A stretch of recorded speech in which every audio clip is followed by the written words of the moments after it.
Well, everyone, the Apple Watch Series 10 has just officially came out, so I wanted to go and show you exactly how to use this particular Apple Watch.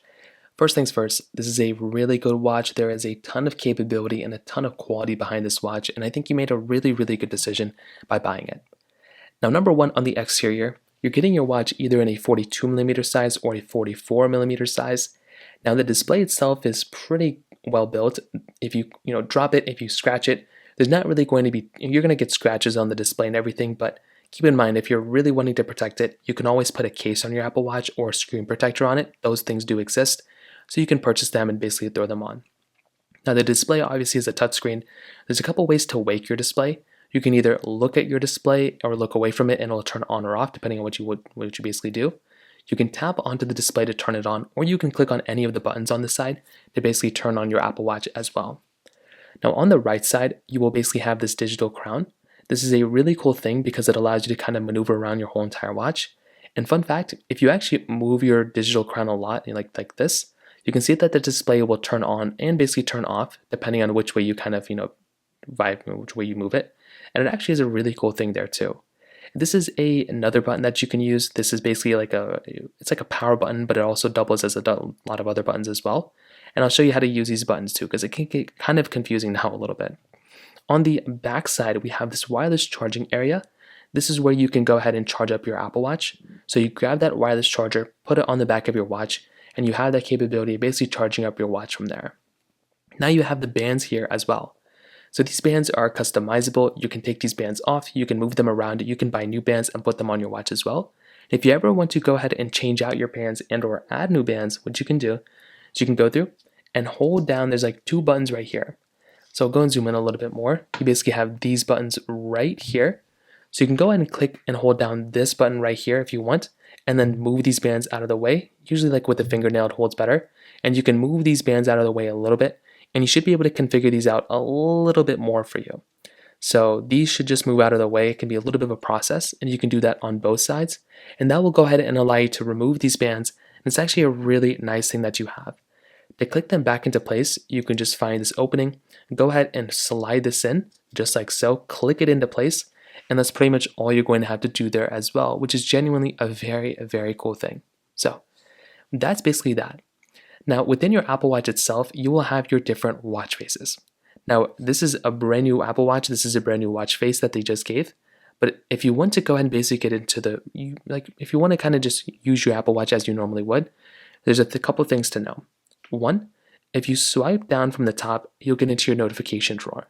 So these are your notifications that you basically will have on your iPhone as well. And those notifications will come up on your Apple Watch display. So you can tap onto a notification. You can also just clear all if you want to, just to clear all the notifications you have on your watch. If you swipe up, you'll basically get into your widgets. So this is kind of all the widgets that you have inside of your watch. So you can go through, move them around, and you can kind of see all the different things that you have inside of your watch, which is actually really cool. And like I described earlier, this digital crown does move. So you can go through and move this digital crown whichever way you want to. If you want to go and swipe up or swipe down, you can do that as well. Now, if you want to go back home, you have a couple options. You can swipe down if you're in this particular display. If you're in the notification drawer, like up here, you can swipe up. But if you're in an application or something like that and you want to go back in, like let's say we were here, right, and we wanted to go back home, well, what we would have to do is we would have to go through and click on this digital crown. So click on that digital crown and it will almost always take you home or take you back. If you click on it again, it'll go and take you home. So just kind of get used to that, get used to clicking this button. Now, if you want to, there's a couple other things to keep in mind. Because these buttons are, clickable, if you click on the digital crown, you will get into your app library. So this is going to be all the applications that you basically have inside of your Apple Watch. So what you can do is you can kind of maneuver around and find a different application that you want. There are lots and lots of applications that you can use within your Apple Watch. So just kind of keep that in mind. Again, if you go ahead and open up a particular watch application, and if you want to go back to the previous page, or if you want to go back home, click onto the digital crown. It'll take you back, and click on it again, and it will take you back home.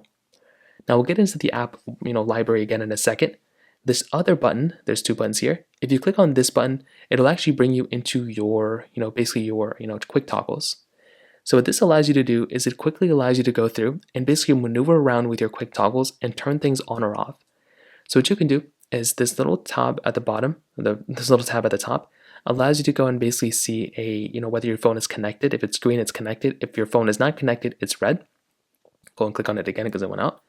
The Wi-Fi toggle, you have your airplane mode, you have your 80% battery. I think it turns on low power mode or something like that. You can go ahead and basically turn on flashlight, do not disturb. There's also an edit button at the bottom as well if you want to edit up these quick toggles. So it does allow you to go ahead and go through and customize all these things, which is really, really cool. What you can also do is if you ever lose your phone, this is a cool hack. If you, not a hack, but a cool trick. If you click on this, it'll go ahead and ring your phone, which is really cool if you ever lose it.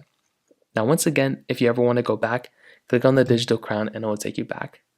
Now, if you double tap on this button right here, this little like side button that you have here, it'll go and bring you into all the applications that you have. So if you have any applications open up in the background, like if you have any of these applications or anything like that, what you can do is if you double click here, it'll show up any of the cards. Now, another thing is, like I said, there's two buttons here. If you double click on this bottom button right here, it'll go and open up your Apple Wallet.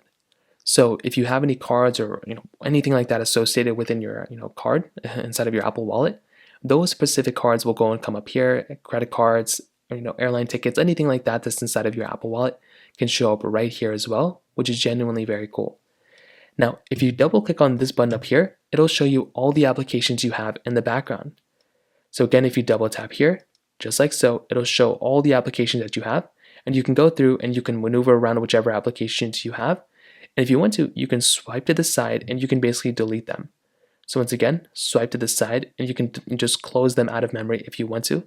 You don't have to do it, but it is a decent habit to get into sometimes, to just close out of those applications to continue kind of using your Apple Watch. It kind of clears some things out in the background, but you don't have to do it. I don't really do it that often, but it's still kind of a nice thing to do. Now, if you want to edit up your watch faces, another thing you can do is hold down on your home screen like this, and then you'll see your watch face gets into this. If you ever want to change out your watch face, you can click on the edit button here, and you can change out your toggles, you can change out the coloring situation. I would recommend going through and just having as much fun with this because it is your watch, and you want this to kind of speak to you. But this isn't the only watch face that you have. You can swipe to the side, and you can tap onto the new button inside of your watch face right there, and you can add all sorts of other watch faces inside of your Apple Watch. So if there's a different watch face that you want, what you can do is you can go through, find the different one that you want here, because there's a lot of them that are available, and you can find the one that speaks to you. Typically for me, I like the modular one. The modular one is probably my favorite one out here. This one is the one that I go to on an everyday basis. So if you want to start somewhere, start with this one, you might actually like it. But there's like an endless amounts of ones that you like. So here's this one, modular compact. This one's also a really cool one. So find the one that you like. There's a ton of them available.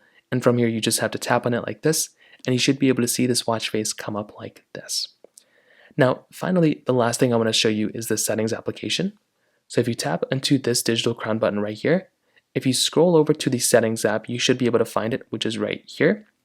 This application is going to be a really important one. You might want to stop by here every once in a while and try seeing if there's some things that you may want to just learn more about or kind of get more comfortable with. So you have the notification panel right here. So this is the notifications, smart stack. A lot of this stuff is kind of self-explanatory. General, focus, airplane, Wi-Fi. A lot of this stuff is self-explanatory. So I'd recommend going through here, kind of understanding your Apple Watch Series 10 a little bit more, because there is a lot of stuff within your watch that you probably want to get familiar with. One big thing I want to show you though is if you go all the way to the top, if you go and click onto this general setting, which is right here, tap right into general, there's a software update panel, which is right here. What I would recommend doing is going through and clicking on software update and basically just updating your Apple Watch as soon as you buy it. If there is a new feature, if there's something available right now, I would recommend for you to go through, update your Apple Watch as soon as you buy it, because what that's going to do is going to allow you to go through and basically just update your watch, get the latest security fixes and bug fixes and all that stuff, and it allows you to just kind of have a better time with your watch when it kind of comes down to it. So for my personal opinion, that's kind of one of the big things I'd recommend doing here too. So overall, what I'll tell you is the Apple Watch Series 10 is a beautiful watch. There's a lot of cool stuff here for the most part, and that's kind of how to use it, right? It's a great watch. I think there's a lot of cool stuff here, but if you're trying to figure out how to use your particular watch, well, that's basically how to use your Apple Watch Series 10 as a complete beginner. If you have any other thoughts or questions, please let me know in the comment section below. Hit the like button, that would mean so much, but definitely hit that subscribe button. More importantly than everything else, I love every single one of you guys. Hopefully I'll catch you guys in the next video. Peace out till then.